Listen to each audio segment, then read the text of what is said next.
Okay, well, welcome everyone. You are now in a webinar, AI Digital Twins and Synthetic Data Application to Clinical Trials. My name is Barbara Beer. I'm the faculty director of the Multi-Regional Clinical Trial of Brigham and Women's Hospital and Harvard, and we're just going to start with a couple of housekeeping issues. Could I have the next slide, please? So first, the disclaimer, the views said today do not imply endorsement or reflect the views or policies of our home institutions, Mass General Brigham, Harvard Medical School, Harvard University, or any other organization or entity.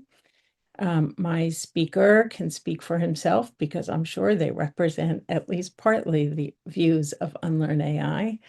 We are supported by voluntary contributions from foundations, corporations, and other entities. They are all listed on our website and by grants. And we're committed to autonomy in our research, transparency in our relationships, and we retain responsibility and final control of the products and assets that we deliver. Could I have the next slide, please? So thank you for joining us today.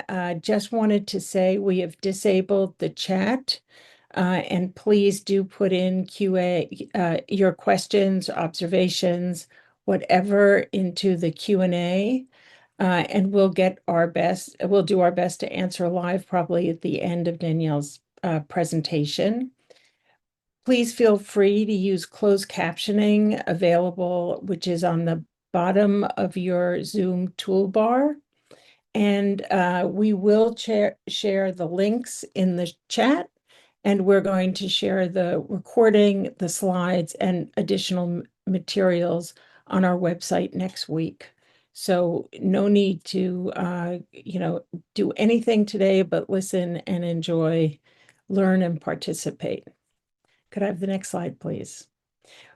For those of you who don't know us, the Multi-Regional Clinical Trial Center is a research and policy center focused on addressing the conduct, oversight, ethics, and regulatory environment of clinical trials around the world. We really work to improve the integrity, safety, and rigor, and we do that by engaging our clinical trial and clinical research stakeholders, pharma, nonprofit institutions, academia, patient advocates, CROs, tech companies, journal editors, whoever is involved in a problem to address emerging or unsettled questions. And we don't really stop at defining those questions. We really move on to try and find ethical, actionable, and practical solutions. We make those then available. And it's important to, help us achieve that mission by engaging, by telling us what is on your mind, by participating as a member of the MRCT Center. We are essentially what our executive director wishes, Sarah White says, is a think and do tank. We do think, but we also do. Next slide, please.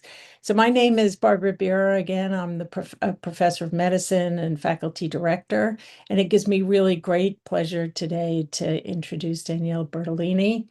He is a machine learning scientist and chief principal scientist at Unlearn AI. It's really going to be a dynamic conversation, first learning and then hopefully dynamic conversation to follow. Could I have the next slide? So when we talk about digital twins, and I'm sure Danielle will really refine this understanding for us, digital twins are simulated models of individual patients designed to predict disease trajectories and/or treatment responses, offering the potential. Sorry, my printer just started printing. I don't know if you can hear it, but I'll put on my earphones. Designed to predict disease trajectories and/or treatment responses, really with the intention of enhancing statistical power, optimizing trial design, limiting the number of participants assigned to a control arm, really being placebo or standard of care sparing. It's also very important for rare diseases.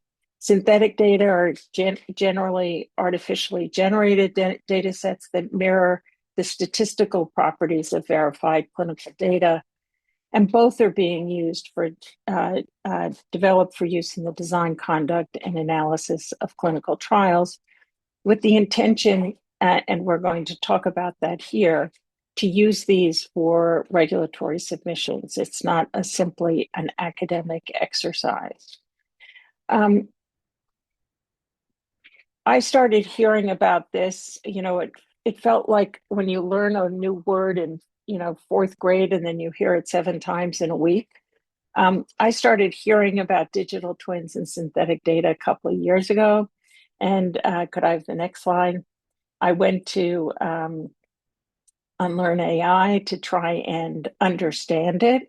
And I looked at the first diagram. This is actually from 2023. And I was like, okay, I don't get this.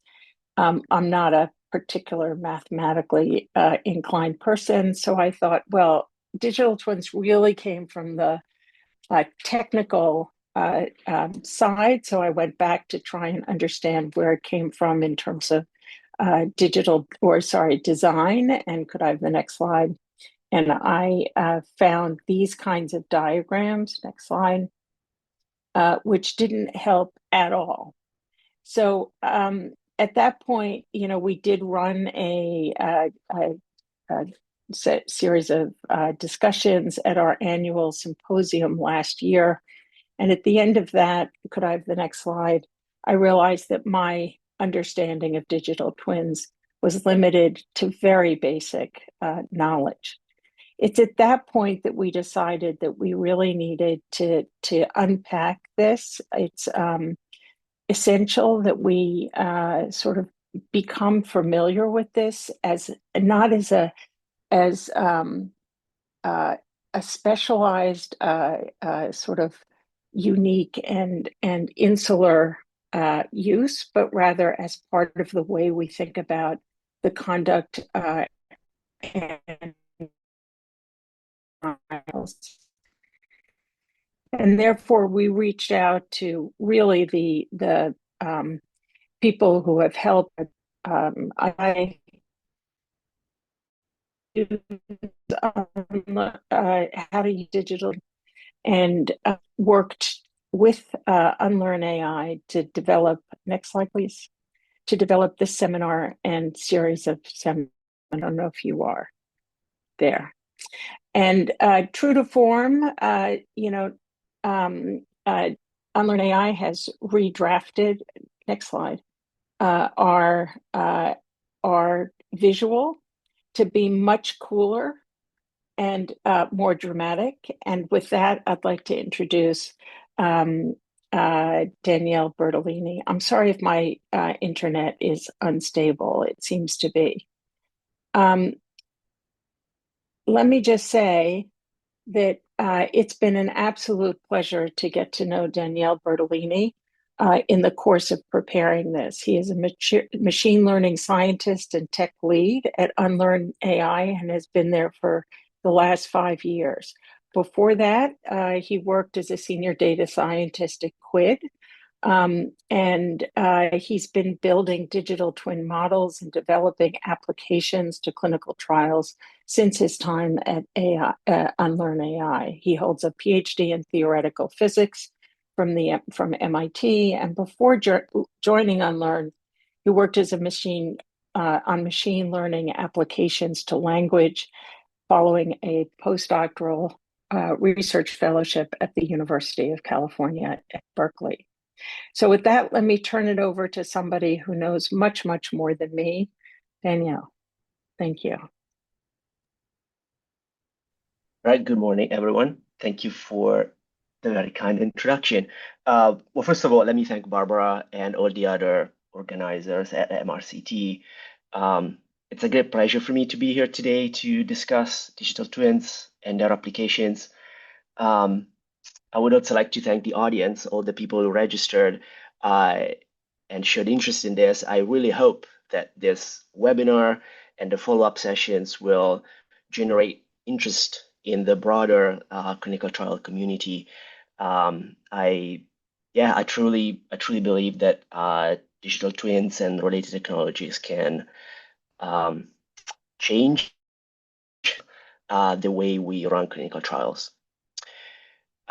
Next slide, please. Yeah, next. Okay, so this is the agenda for the webinar today. I'm going to start with a definition, attempting to give a definition of what digital twins are, and hopefully show you why having such models might be helpful, especially in clinical trial practice. Then I will spend some time describing how we might go about building these models. And then I will discuss a little bit one potential application of digital twins to clinical trial, which is um, improving the efficiency of the trial itself, so boosting power or reducing sample size. I will briefly touch on that. I believe it's important to connect the broad picture to a specific application, but we will have more time in future sessions of this same webinar to go deeper into the specific applications. Next slide, please. Okay, so let me start with a brief introduction about Unlearn. So Unlearn has pioneered the use of digital twins in clinical trials. And I'm really here today to share, some of this journey that we as a company we've gone through, what we have achieved, what we have learned, the challenges and so on. So the company, kind of the history of the company kind of shows a little bit our journey here. So the company was founded in 2017, and the first few years were spent trying to use machine learning for disease progression modeling. Of course, disease progression modeling has been around for a long time and has played a very important role in clinical practice. But we really thought that, with the advance of new machine learning techniques, those techniques could be applied and tailored for the particular problem of predicting disease progression. And so we made some advance there and showed that you can actually use machine learning to make good prediction or better predictions of disease progression. And of course, that kind of research does not stop; it continues. But we have reached at some point some milestone there, and we thought that the next most important thing was to start engaging with regulators early on for how this technology could be used in clinical trials, and we did. So we engaged with regulators, and we got some positive feedback, and that after that, that brings us to more recent years, so up until today, where with these two major milestones, the power of the machine learning techniques on one side, and positive regulator feedback on the other, we are actually active in clinical trials and applying this digital twin technology. And that's the reason why I'm here today sharing with you part of this journey. Okay, so next slide. So before we dive, I guess, into the world of digital twins, I want to start with a problem. So why do we run randomized clinical trials? So obviously, randomized clinical trials are the gold standard to determine the efficacy or the safety of a new treatment. They are the way we can establish a causal connection between the exposure to a treatment and statistically significant differences that we might observe between the treated and controlled groups at the end of the trial. And we as a community, we have developed a huge body of expertise in running clinical trials from the statistical point of view to the operational, clinical, regulatory, etc. Next slide, please. But one natural question that you might ask is, why are we running so many RCTs? Of course, every treatment might be different from previous treatments. So that's when we run a new RCT. But we know a whole lot about the standard of care progression of that disease. We know it from the clinical research. We know it from all the past clinical trials that we have run, or observational studies, or any other healthcare data that might be out there for that particular indication. And yet, often we're not making a efficient use of this past information. Where every time we are starting anew, we're running a new trial, and somewhat, in most cases, ignoring all we know about the natural progression of the disease, all we know about the past clinical trials. This is extremely inefficient. There's a famous quote from Janet Woodcock, which she said, I was willing to die for a p-value. So this is an efficiency problem, and I will get back to this at the end of this webinar. We'll now start our journey into digital twins, and I will show, hopefully, that digital twin is one way to address this problem. Next slide, please. Next. Okay, so let's start with this. What are digital twins? So what is a digital twin? So the term itself actually originates from the world of engineering and manufacturing, and broadly refers to a computational model of a physical entity, and which can make predictions for how that particular entity will respond to changes in the environment, to changes to external stimuli.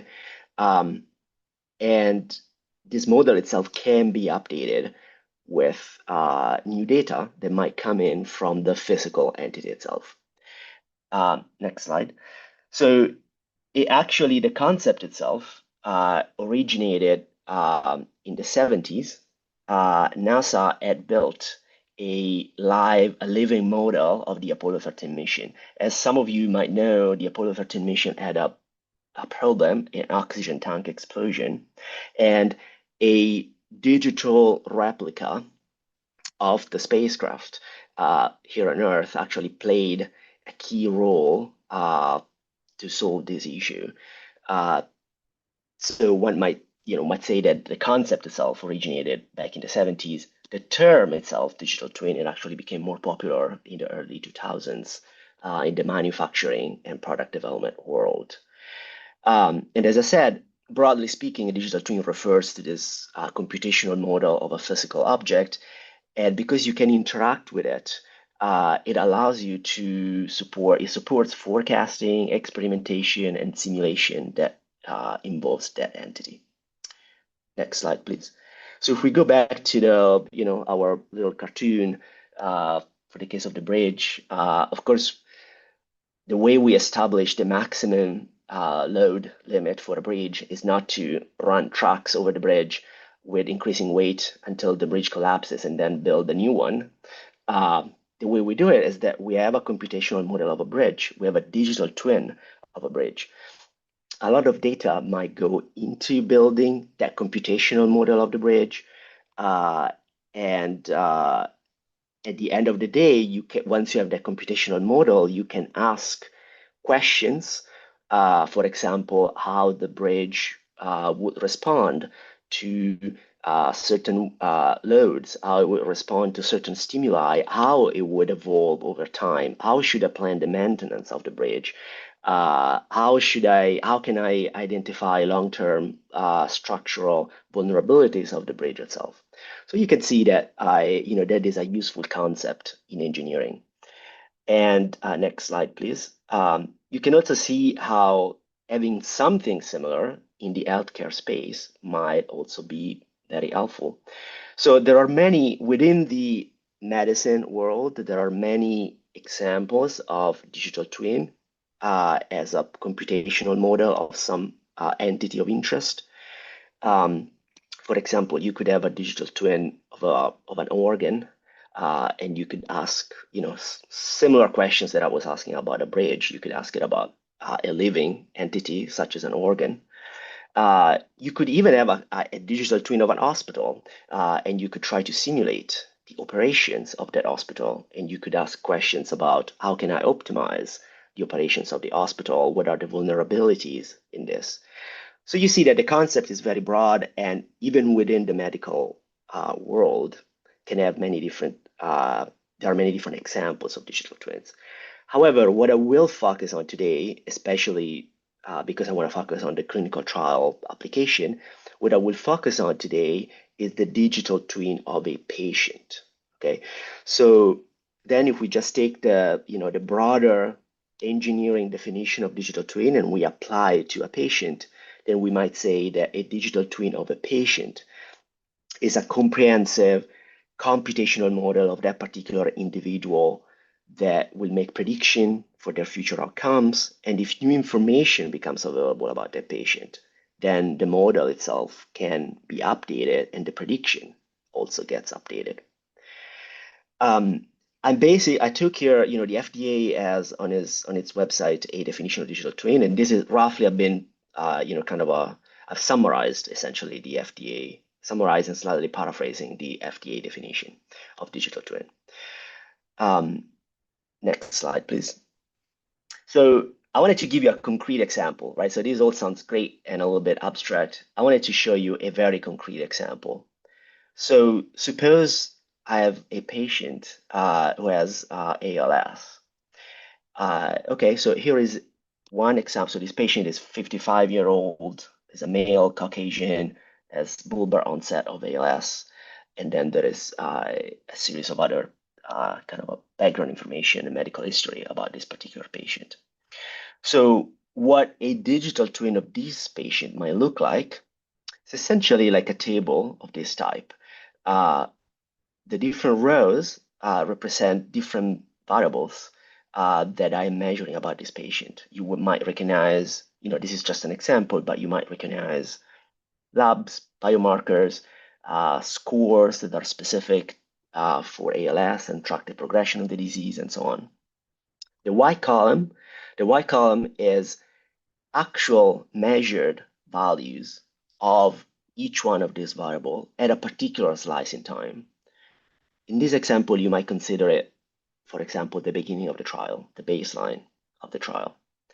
And then the following columns, like 1, 2, 3, 4, and so on, you can think of those as follow-up times. If this is a clinical trial, those might be, visit 1, visit 2, visit 3, and so on of the clinical trial.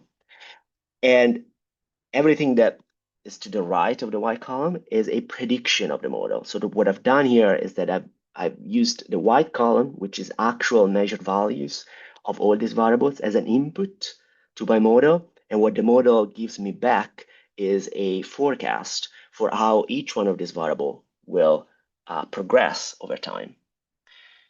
You might notice that the prediction itself is not a simple number. It's not saying this patient albumin goes from 42 to 42.2 at visit 1, but the prediction comes with some uncertainty.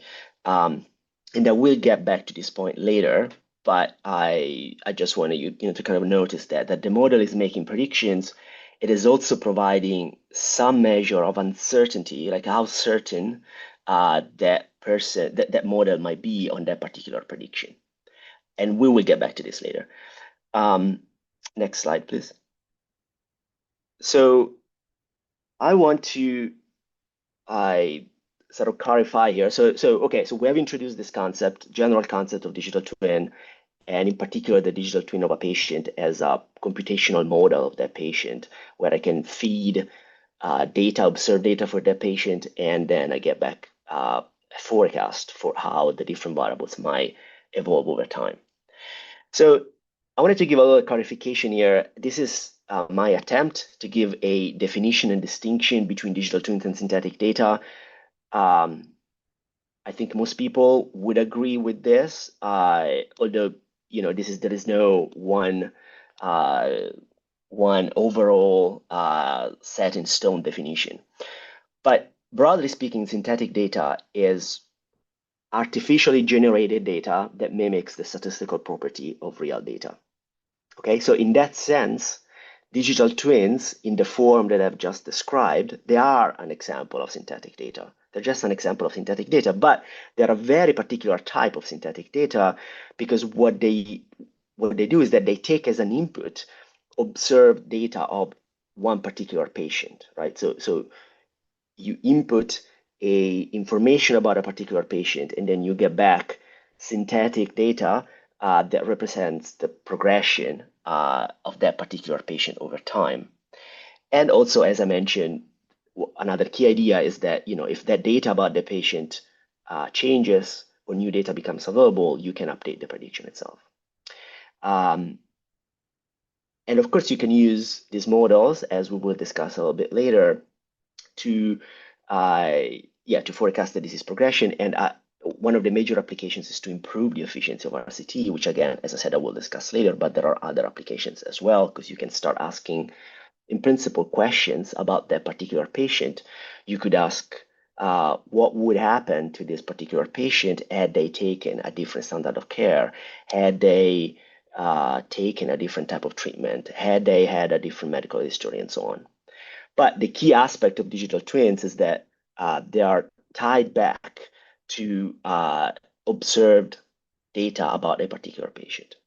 On the other hand, uh, what I would define synthetic subjects or purely synthetic subjects, uh, those are another example of synthetic data, but unlike digital twins, they're not tied to a particular set of observation of any particular patient. For example, you might ask, what would the trajectories of patients that satisfy certain inclusion criteria in a trial look like?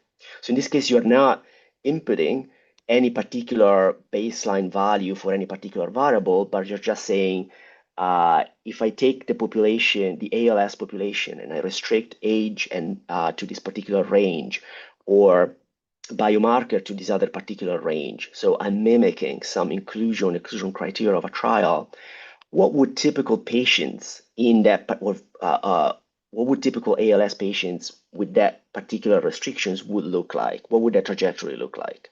So those are now, as you can see, completely synthetic patients that don't exist in reality. There is no measured values that in reality that is used as an input to the model, but they're going to look like, if the model that you have is accurate, they're going to look like similar to actual patients. You might be familiar with, in computer vision AI application to images. You might be familiar with these apps where you can just ask a model to say, okay, generate for me the image of a woman with black hair and green eyes, and it would generate an image very realistic, although that person, the image that you see, that person does not exist. So this is kind of similar. The purely synthetic subjects would be subjects that do not exist in reality, but they have similar statistical properties as real subjects. Okay, so next slide, please. Right, so I want to spend now some time describing how we might go about building this digital twins, this computational model of patients.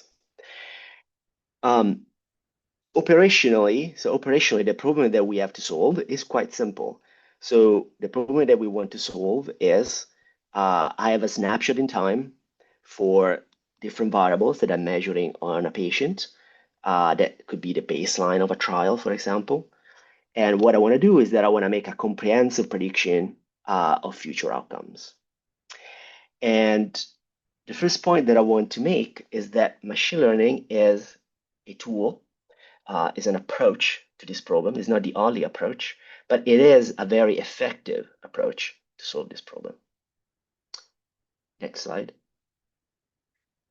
So most of you might know, but first of all, what is machine learning? So machine learning is a branch of artificial intelligence. And at very high level, what machine learning does is that it develops algorithms that learn patterns from data instead of being explicitly programmed. And then they can use the patterns that were learned from data to make prediction for unseen scenarios. So, in this context, my goal is to learn what the progression of a disease might look like for a particular patient. So instead of deciding that the progression should follow this particular parametric law or this particular behavior, I'm going to be agnostic about it for the most part. And I'm going to use data that contain historical data that contains information about the progression of patients, for example, past clinical trials or past observational studies. And I'm going to let the model learn from that data what the progression of this disease looks like, instead of explicitly programming into the algorithm what that progression should look like. So this is at its core, it's sort of the machine learning approach to this problem. And regardless of the details of the particular model or of the particular data, there will always be at eye level these three steps. First, you need to collect the data that you're going to use to train the model. So the data you're going to use, you're going to feed to the model to learn these patterns. Um, then you're going to have to choose a particular architecture and train it. So you're actually going to feed the data to the model and train the model. And then once your model is trained, then you can use it to make predictions for new inputs for new patients. Next slide, please. So you could ask why taking this approach, right? So why take this machine learning approach? And as I said, this is not the only approach. For example, a different thing that you might do is to use a mechanistic model where you decide what the progression should be. I don't know, should be a linear curve, should be a quadratic form in certain covariates, for example, or in time, etc. So you can choose simpler models, and you could use the data to learn the parameters of that model. However, the point that I'm making here is that whatever model you choose, well, first of all, is going to have a limited expressive power. So it's going to be limited. It's not going to be as flexible, and so most likely it's not going to be a true model. It's not going to be well specified, as people say, for the true data generating process, for the true underlying mechanism of the disease progression. And so possibly it's going to work in some limited cases, but as soon as you try to generalize it, you might have issues. And also you can see how this becomes quickly, this alternative approach will become quickly very complicated because, okay, maybe you could do that for one variable, but if your goal is really to predict many variables across time, then there is a lot of information that you have to bake into your model, like how this variable is correlated with these other variables, how their relative progression over time goes, and so on. So it becomes quickly complicated. So machine learning gives you, on the one hand, an approach where you don't have to make these assumptions. You have to be careful about other things, like how you train the model, how you regularize it, etc. But you don't have to make these assumptions. You're going to let the data speak for itself. So you're going to let the model learn from past data. And ultimately, the answer to a lot of these questions, it is empirical. You have to try it and see if it works. And this approach works. Of course, it is not a panacea, so it comes with its own limitations, and one has to be careful when building these models, etc. But it works. So I will show you later some example for why I'm claiming that it works. Next slide, please. Okay, so I want to briefly go through. Okay, so if we agree that we can use machine learning to build these models that generate digital twins for us, then we can go briefly through this sort of three typical steps of the machine learning process. We have to collect the data, we have to train the model, and then we have to generate predictions. So let's start with the data step. So instead of describing, I will not, I guess, describe the details of any particular data set or any particular architecture. I'm more interested in sharing kind of the high-level characteristics of the data, the high-level requirements that you might want for a model of this type.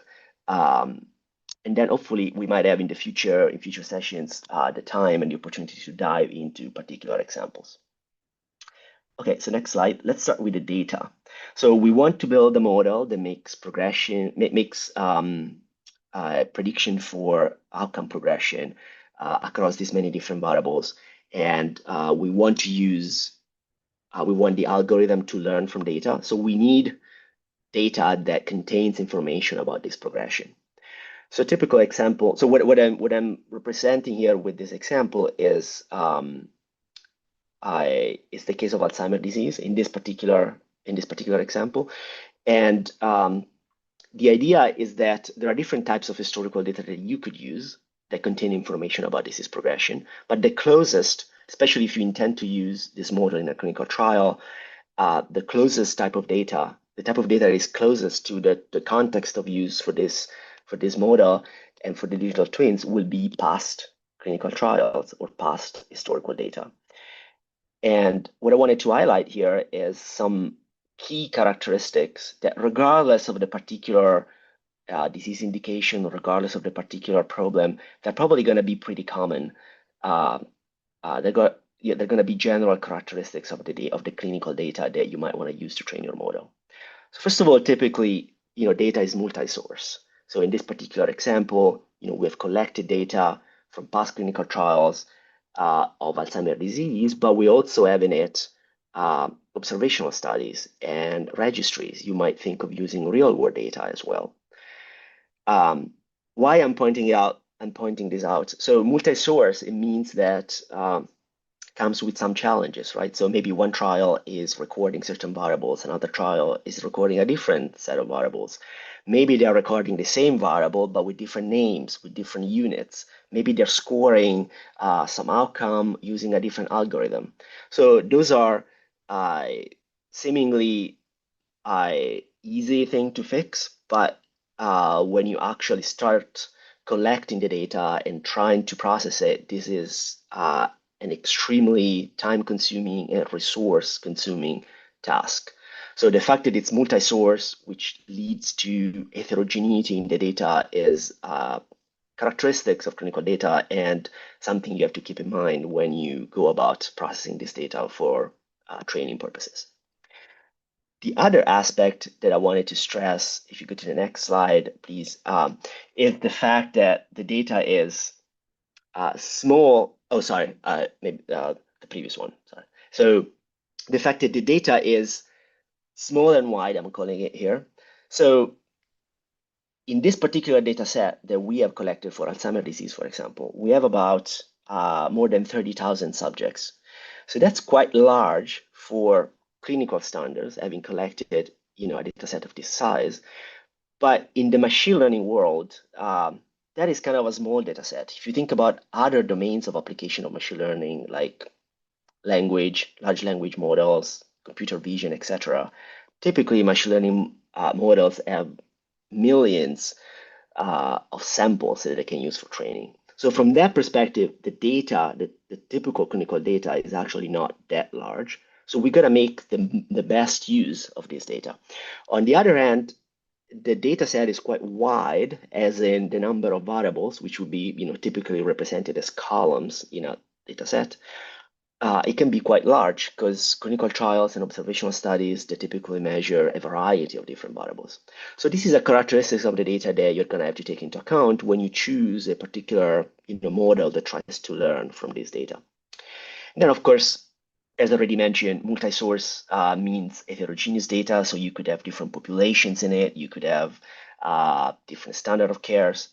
The data can be sparse. As already mentioned, certain trials might measure certain variables. Other trials might not measure those same variables. There could be some intersection, but they won't be exactly the same.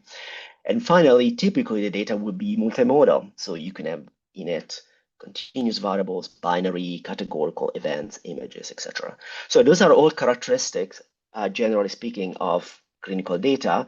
Some of those you might reconcile, you might fix them in the data curation step when you take all these data sets and try to build an overall data set ready for the machine learning model to train. Next slide, please. So some of those you're gonna have to fix them. So if two variables, for example, are the same, next please. If two variables are the same but in two different data sets, they're just, they have different names, or if you have different units, those are all issues that you would fix in this data curation step when you prepare your data set. Other characteristics of the data, there's nothing you can do about it. If the data is sparse, it's sparse. So those are if the data, is wide and small, those are the characteristics of data. There is nothing you can do about it.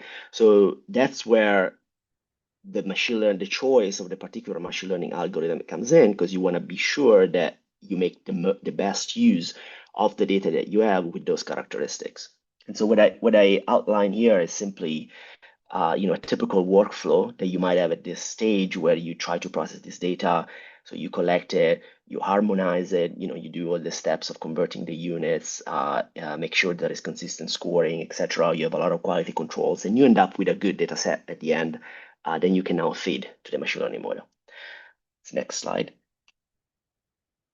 Okay, so now let's move to the model training. So now we have built this data set, which is comprised of past clinical trials and observational studies. We have done our best to harmonize the data, make units consistent, variable consistent. And now we have this data set that collects past trajectories of patients under standard of care, perhaps different standard of care in a particular indication, let's say ALS or AD. Now we want to actually build a model that is going to learn from these past trajectories, and then we can use later on to make predictions for new patients. Next slide, please. So what are some basic model requirements? So, okay, we have this data set. We know the basic modeling problem that we have. We want to input some slice in time with the characteristics of the patient, and we want to be able to make a comprehensive prediction. So whatever model we choose, whatever architecture we choose here, it has to be able to make predictions across all the relevant variables and across all the time.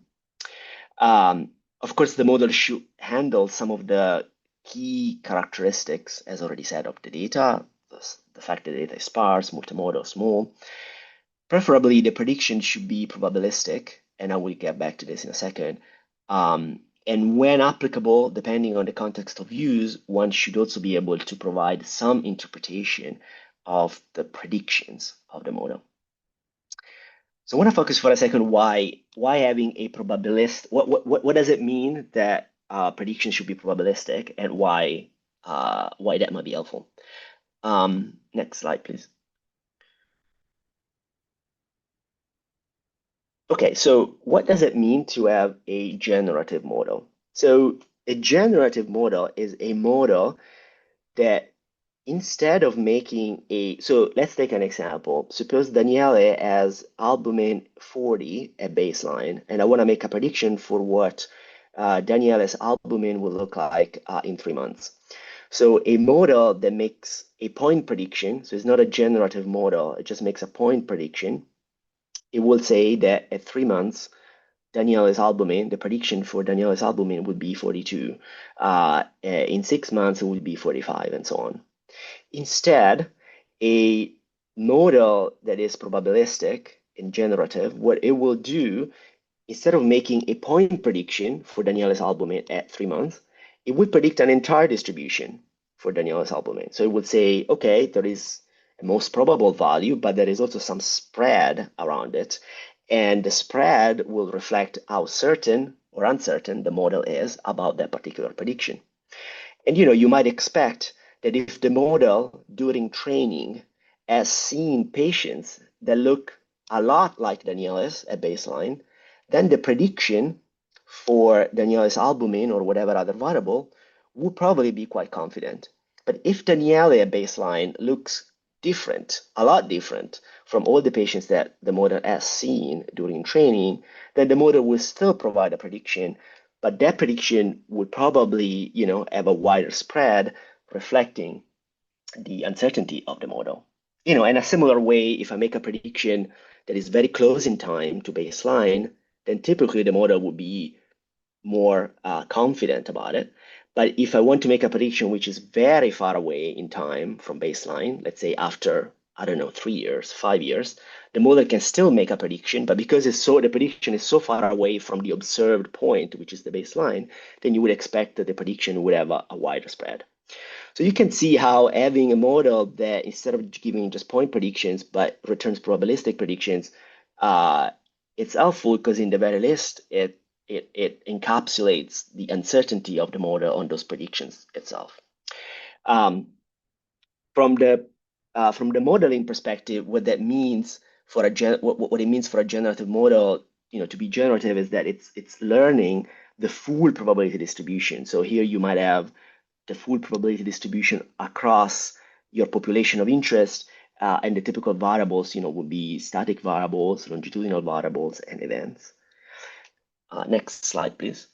So having this joint distribution, so having a generative model that really learns that joint distribution, well, not only, as we already mentioned, it's helpful because having probabilistic predictions reflects the uncertainty of the model, might reflect the uncertainty of the model on those predictions.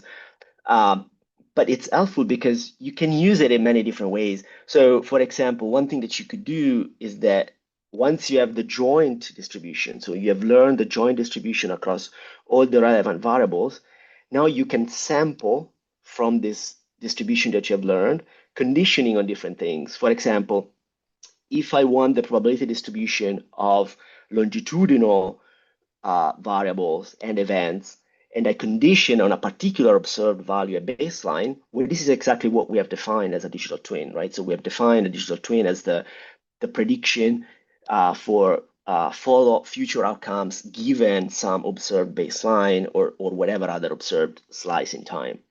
So that's going to give us the digital twin in this probabilistic form. So instead of having a point prediction, it's going to give us an entire distribution. But then if you really know, or you have a model for the joint distribution, you can start asking the other questions to this same model. You could say, okay, what if I'm going to condition on some counterfactual? So what would the progression of that same subject look like if they had a different standard of care? So then all I need to change is what I'm conditioning on here. What is the input to my model? Or as I mentioned earlier, I could also not condition on any particular observed value, but I could simply ask the model, condition the model, I guess, on restrictions for baseline values of variables that might reflect inclusion-exclusion criteria. And the samples that I get from it now, because I did not input any particular observation of any particular patient, the samples that I get from it are just samples of typical trajectories of patients that satisfy those criteria, but those are purely synthetic patients. They're not twins of any actual observed patient. And this is the example of synthetic subjects and synthetic data, which you might think you might get the idea that could be helpful for simulating trials, for example, instead of applying digital twins to a particular trial. Next slide, please. Okay, so this is my last slide on this model training. I will not get into the details. I just wanted to show an example of a particular architecture that sort of satisfies these requirements that I mentioned about the model. It's comprehensive. It handles the missingness and the sparsity, the sparsity of the data and the multimodality, etc. It is probabilistic.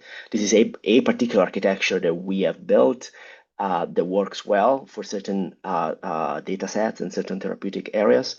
But besides the detail of the architecture, which I will not get into, I just wanted to highlight some general steps that you might follow. Once you have the data and you have chosen an architecture, how do you go about actually training the model? What you do is that you typically take your data set, you split it into a training portion and into an holdout portion. You might do this efficiently. So you might actually rotate which portion counts as training and which portion counts as holdout. That's usually called k-fold cross-validation. But once you've done that, you use the training portion to learn the parameter. Your model comes with some parameter. You use the training portion of the data to learn these parameters. And effectively, what you're optimizing for is similarity between the samples that you have in the training data and the samples that are drawn from the probability distribution that the model is trying to learn. So you're trying to optimize for that. And then typically you would train many different models with different choices for some of the architectural parts of the model. And then you would use the holdout portion of the data that was not used for training to evaluate how well the model, the different candidates will do across different metrics. And then you would choose the best. Of course, the particular metrics that you might care about will depend on the context of use of the model. If we're using this to improve the efficiency of a clinical trial, as I will discuss in a second, then you might care about how correlated the predictions are with the actual observations. If you're using it as as a synthetic control, for example, in a single arm trial, then you might care about bias. So the particular set of metrics that you care about and that you will optimize for will depend on the particular context of use. Next slide, please. So I wanted to give a oh, sorry. Okay, so and then we can kind of jump to the last step. The last step is generate prediction. So what happens now? So we've built our data set, we've chosen our architecture, we have taken our architecture, trained it on the data, we have optimized it. So we've chosen the model that has the best metrics for the context of use. Now we can use it to make predictions for new patients. Next slide, please. So what happens here is that this is kind of a very general kind of a workflow. Now I have a new clinical trial or a new registry or a new observational study that was not part of the training data. I'm going to extract the baseline of each patient or whatever other input I want to use for each patient. In a trial, typically I want to use just the baseline. But that's all I know. For example, if I'm using this model at the beginning of the trial. Um, I'm going to input that to my train. I want to take my model from the shelf and I'm going to input that baseline characteristic of that patient into the model. The model will make predictions for each one of the patients, will generate these distributions. And then I might want to take some moments of this distribution because maybe I'm interested in just the mean of each trajectory or the standard deviation of each trajectory and so on, depending on the particular use case. But this is sort of the last step where the actual generation of the digital twins will happen. Next slide, please. So I just want to give a concrete example. This is all good, but you might ask, does this work? And this is an example of some concrete metrics from a digital twin model for ALS that we have built. So on the left-hand side, what you see is one particular outcome. It's ALSFRS-R, which is a standard outcome, often used as a primary endpoint in ALS trials. And so what you see here, black and gray, is mean observations. So this is representing the progression over time. So the x-axis is time, the y-axis is the change from baseline of this score. So what you see in black and gray, this is the progression in the observed data for two different cohorts. One is defined by some minimum vital capacity, and the other one is defined by a recent onset of ALS. And then you see that the blue and purple are the corresponding predictions for that particular cohort coming from the model. Of course, this data was not seen during training, so this is the holdout portion of the data.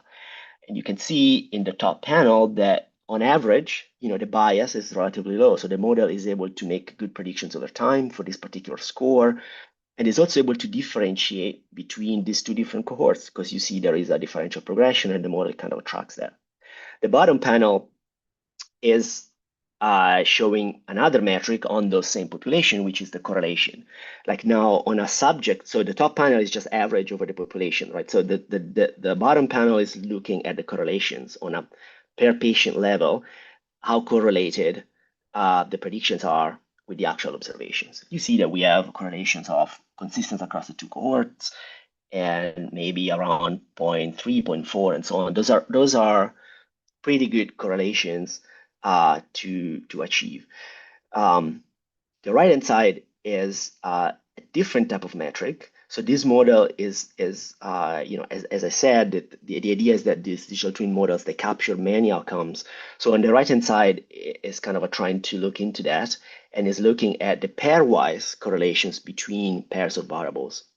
So the model here is predicting more than 50 variables and including clinical outcomes and labs and vitals and so on. And I, the x-axis is the observed pairwise, each dot is a pairwise correlation between two variables. The x-axis is the observed value, and the y-axis is the predicted one.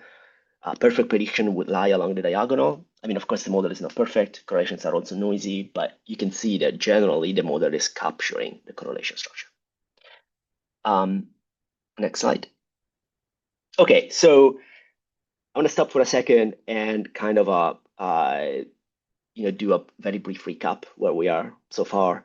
So, so we've described a digital twin of a patient as a computational model of that patient, which can be updated if new data comes in and gives me a prediction over time of how that particular patient will evolve, typically under standard of care. And we have described how I can use machine learning algorithms that are trained on historical data that contains information about the natural progression of the disease, how I can use machine learning to actually build models that generate for me these digital twins. Now I want to go back to the original problem. We started out with a particular problem, which was this efficiency problem in clinical trials.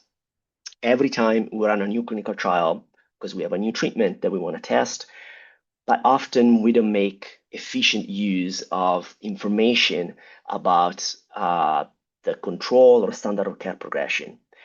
And I want to show you how, if we have these digital twin models, then a natural application is exactly to improve the efficiency of clinical trials and make good use of historical data.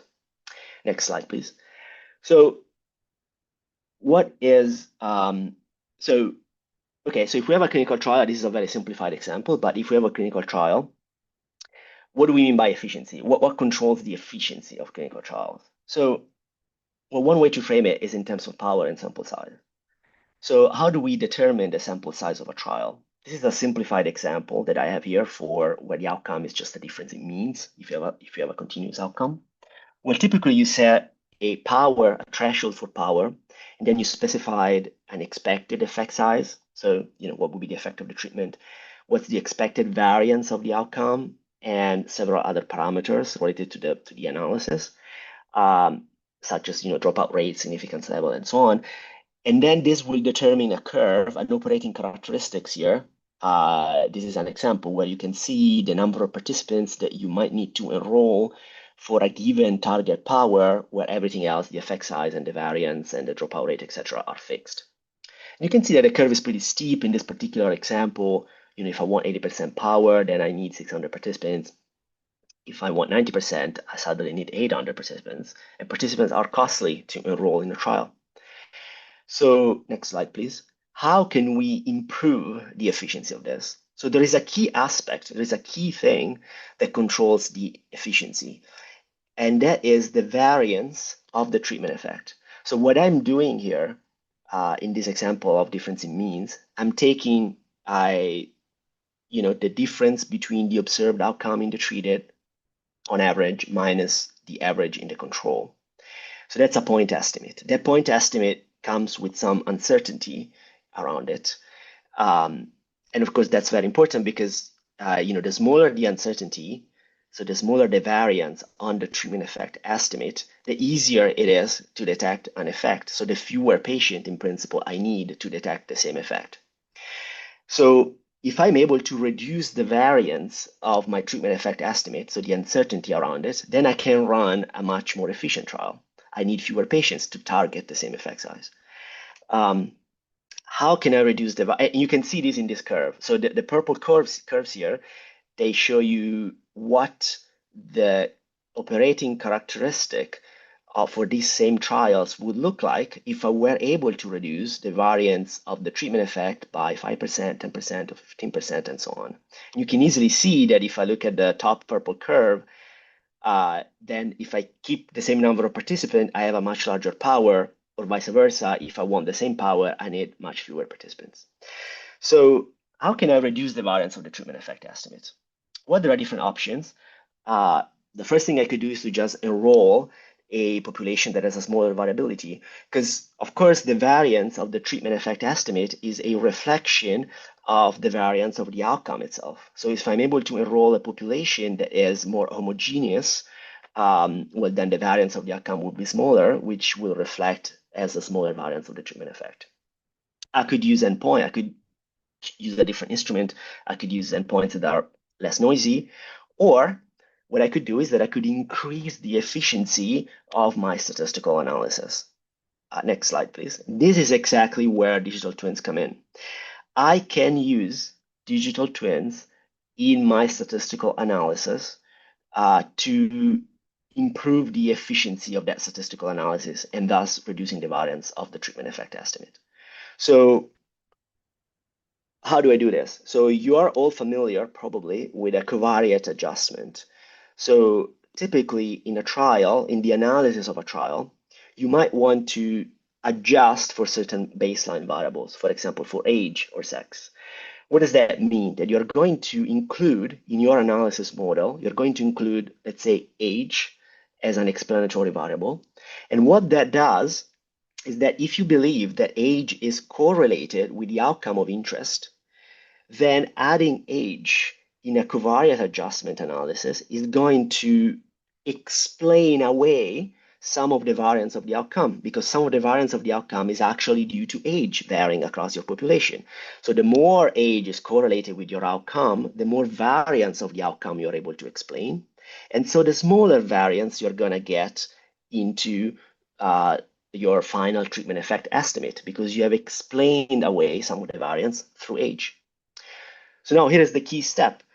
You can actually, instead of adjusting for age or sex or any other baseline covariate, you can adjust for the prediction of the outcome for each particular patient from the digital twin model. And you can in fact show that adjusting for the prediction of the outcome is the best thing that you could do. If your model is good and is able to make accurate predictions, then adjusting for the digital twin acts as a super covariate, is the best covariate you could adjust for, because it's going to able to explain the most variance in your outcome, and so bringing to a minimum the unexplained variance, the noise essentially, which will be reflected into the variance of the treatment effect estimate. Next slide, please. So, and what happens, as we said earlier, is that if you are able to do so, so if you are able to reduce the variance of the treatment effect by adding these super covariates, the digital twins, into your analysis. And by the way, this method is called PROCOVA, which stands for prognostic covariate adjustment, because it is a form of covariate adjustment using these prognostic scores that come from digital twins. So if you're able to do so, then you suddenly jump to the purple curve, and then you can see that you can sort of use this credit that you have in two ways. You could keep the same sample size and just have a larger power, or you could do the opposite. You could fix the power, but now you would require a smaller sample size to achieve the same power. Next slide. So it is just I wanted to show sort of a numerical example. This is a hypothetical Alzheimer's disease trial. If we expect a variance reduction, let's say, of about 12%, then you can see how going from a hypothetical standard design with 800 patients per arm and a power of 80%, you could gain about 4.6% in power if you spend your credit all in power, or you could run the same trial with fewer patients. And of course, fewer patients means shorter enrollment time. It means cost savings, And if the drug is effective, it also means that the drug gets to the market and to the patients sooner. Um, Next slide, please. So, yeah, the last thing I just wanted to mention is that I'm sure we will have time to discuss this in more details, but this particular method of using digital twins as covariate, which is, as I said, is called PROCOVA, has been qualified by the EMA. We've had positive interactions with the FDA, so it can be used for registration for pivotal trials like phase 3 trials. Next slide. Um, so this particular application of digital twins to improve the efficiency of a trial is just one application. And I'm sure we will have a chance in the next session to dive deeper into this particular application. I've just sort of touched on it. But there are many other applications that will be enabled by having, digital twins or synthetic subjects in a trial, in the context of a trial. And those would include simulations, design optimization, subgroup discovery, market access, supporting market access, etc. And we will have a chance to discuss some of those in the future sessions. Next slide, please.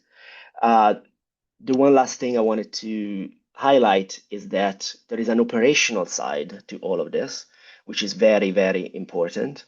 And those are some key aspects that fall into the operational bucket. Well, first of all, there is the data side. We are building these models using machine learning, so we are learning from data. So the quantity and quality, especially the quality of data, is very important. It is a very time-consuming and resource-consuming task to harmonize the data to bring it to a state where it can be used to train models. And then once you have a model that is trained, depending on the context of use, of course, there is work needed to support the model deployment, to maintain the model, as well as to maintain traceability, data security, and depending, of course, on the context of use, how important the relative importance of these different aspects change, but those are generally all there and something that you need to take into account. Finally, I think I'm getting to my last slide. Can you please go to the next slide? Yeah, so I'm going to summarize what we have discussed. So digital twins of patients are computational models that provide a comprehensive forecast of outcomes over time. They can, in principle, be dynamically updated with data from their physical twin counterpart.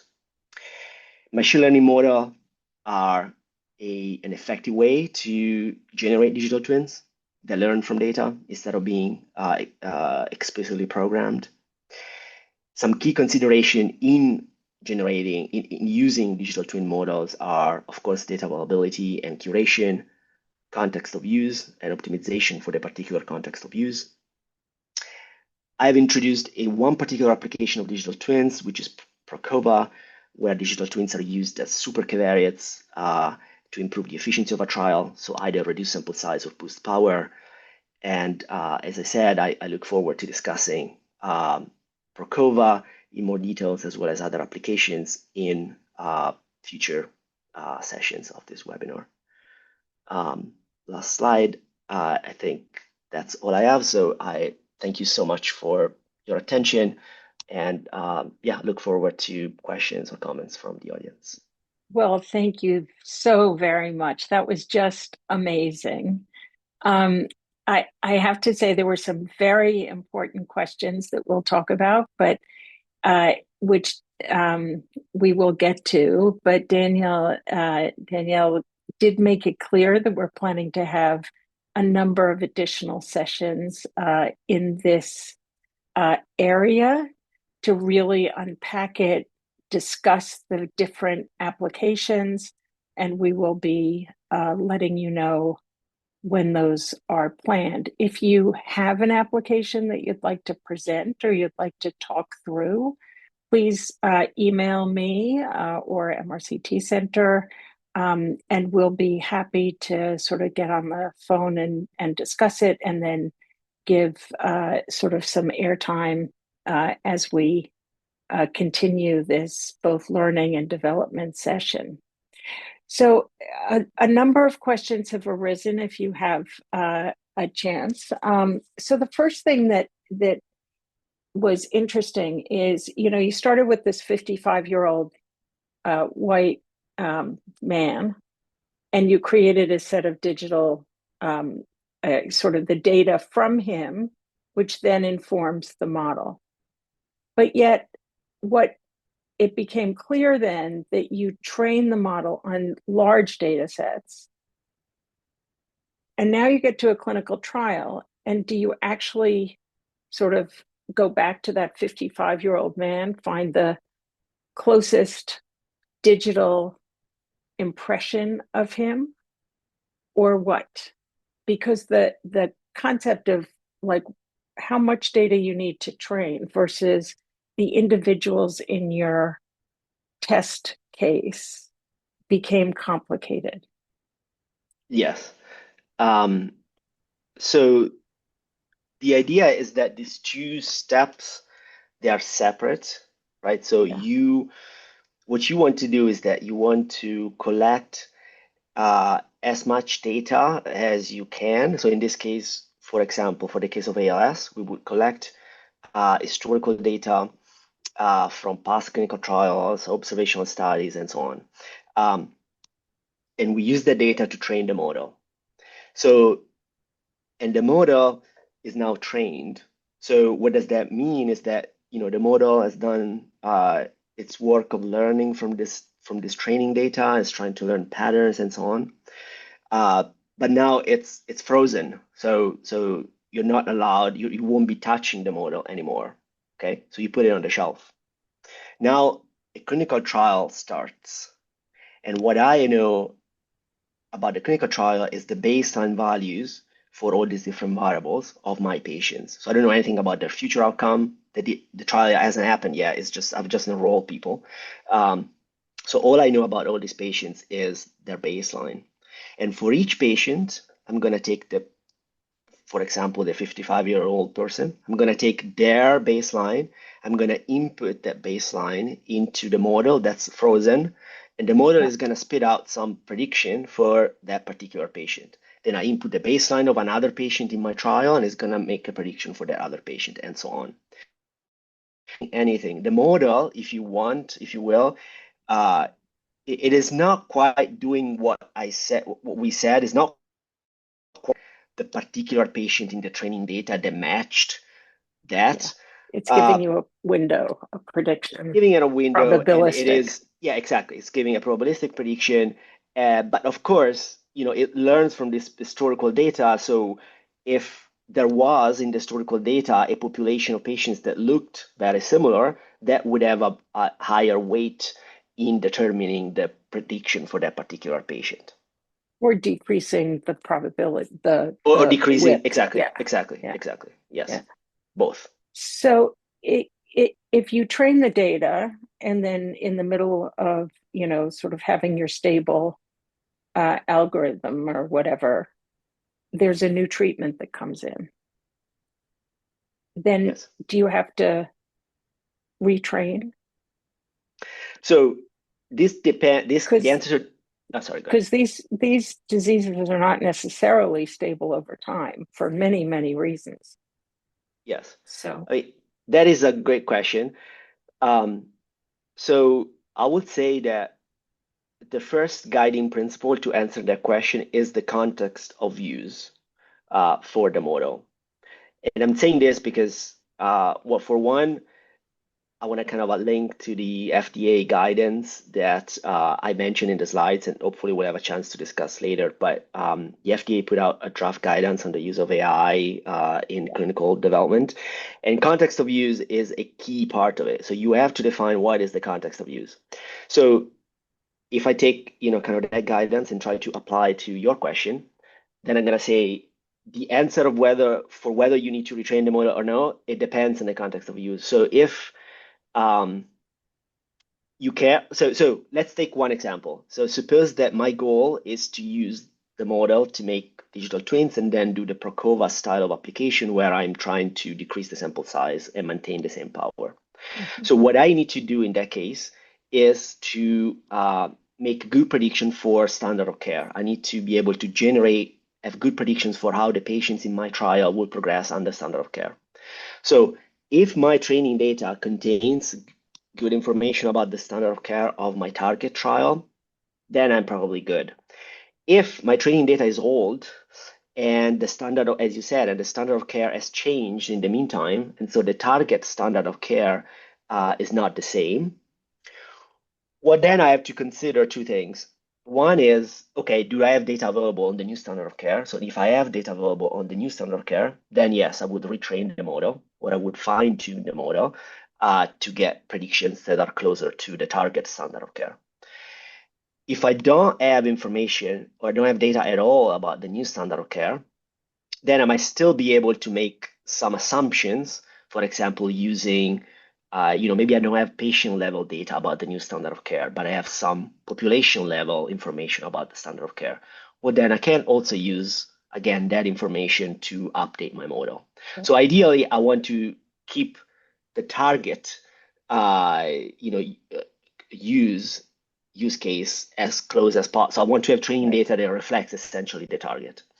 One last thing that I would say though is that also fits with of use is that suppose that the standard of care all it does is just in a simplified scenario, the new standard of care is just shifts by some constant the progression. Yeah. If that was the case, then for the Prokov application, it actually does not matter because for the Right. Prokov application, you're using these twins to um, Yeah. capture, what you care about is how correlated they are with the outcome. And so if the new outcome under the new standard of care is just some constant shift, uh, then, for example, it doesn't matter. It doesn't matter that it's a constant shift because the correlation will be the same. Right. So it Right. Right. depends. Right. The answer to the Yeah. question is it It kind of depends. depends on the context of use. Yeah. Yeah. So let's talk about rare diseases for a minute, which many of the questions speak to. How useful is it for rare diseases or rare settings like neonatal or infants or something where you don't have a lot of data? And then it, let's start with that, and then we're going to get to privacy concerns. So yeah, so the rare disease is a good question. So the problem there is that you won't have as much historical data available. So I think the approach is it can still be helpful. What happens is that you have to do at least a couple of things. One is you have to choose machine learning algorithms you have to be careful about the models that you choose uh, in a way that they make the most efficient use of the small data that you have. So there is a dimension there where you can be smart about what kind of model you use if you have limited data. Second, you can supplement, in some sense, what you know, again, from the limited data with other information that you might know about the progression of the disease. Um, and overall, this can give you a good predictive model, which you could use uh, in your rare disease cases for different, like um, potentially if you wanted to build an external control, for example, because maybe it is not ethical to give placebo to patients, or Right. so there are things that you can do.